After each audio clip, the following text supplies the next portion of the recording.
रोहतक के बीजेपी सांसद डॉक्टर अरविंद शर्मा के तेवर अभी नरम नहीं पड़े हैं। वो तो और आक्रामक दिख रहे हैं।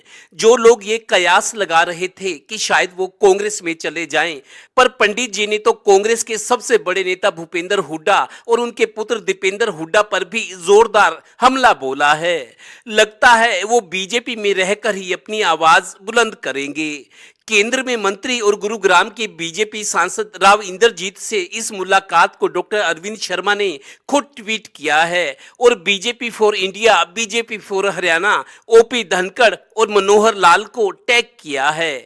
देखिए, जब अरविंद शर्मा भारतीय जनता पार्टी में शामिल हुए थे तो वो मात्र एक सांसद बनने के लिए शामिल नहीं हुए थे। ये बात तभी स्पष्ट कर दी गई थी। वो बड़े आक्रामक हैं और अब भी उनकी लड़ाई भारतीय जनता पार्टी या लीडरशिप के खिलाफ नहीं है। उनकी लड़ाई मनीष ग्रोवर के खिलाफ है, क्योंकि मनीष ग्रोवर का ही वहाँ विरोध है और मनीष ग्रोवर के बारे में वहाँ आम कार्यकर्ताओं में और नेताओं में और मंत्रियों में भी बड़ी तीखी प्रतिक्रिया है। आप अरविंद शर्मा को अकेले मत समझिए।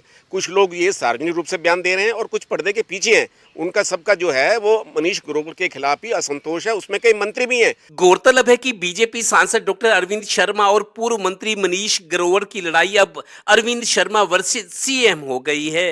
डॉक्टर शर्मा के नजदीकी सूत्र बताते हैं कि पंडित जी बीजेपी के ताकतवर नेता और केंद्रीय मंत्री अमित शाह से मुलाकात कर सकते हैं, यानी अपनी लड़ाई को वो और धार देने की तैयारी में हैं। बीजेपी में ऐसे कई लोग हैं जो मुख्यमंत्री मनोहर लाल जी को पहले दिन से ही पसंद नहीं करते, लेकिन संगठन के ऊपर उनका आशीर्वाद रहा है, नरेंद्र मोदी जी का आशीर्वाद रहा है, अमित शाह का आशीर्वाद रहा है, इसलिए कोई उनका बाल बाका नहीं कर सकता। लेकिन अब चुनाव आने वाले हैं, इस समय स्थिति भिन्न है। कभी भी कुछ, हरियाणा जो है उत्तराखंड भी बन सकता है, हरियाणा में कुछ भी हो सकता है। ये सब लड़ाई उसी बात के लिए है।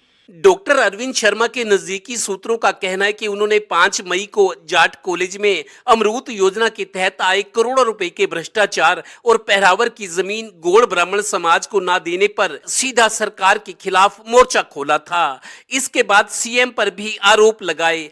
अब वो तर्क दे रहे हैं कि मेरे आरोपों की सच्चाई जानने की कोशिश क्यों नहीं की जा रही, सीएम खामोश क्यों हैं। यानी लड़ाई अब अरविंद शर्मा बनाम सीएम बन गई है। और आपको बता दें कि सूत्रों का दावा है डॉक्टर अरविंद शर्मा की भी हाईकमान में एक लॉबी उन्हें सपोर्ट कर रही है। इसीलिए बहुत मुमकिन है कि डॉक्टर अरविंद शर्मा बीजेपी में रहकर ही अपनी लड़ाई को धार देंगे।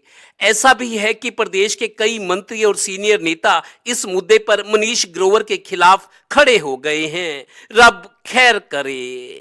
वो अब ये सवाल खड़ा करें कि 1 महीना पहले मैंने जो आरोप लगाए थे, उन आरोपों पर जवाब क्यों नहीं दिया जा रहा।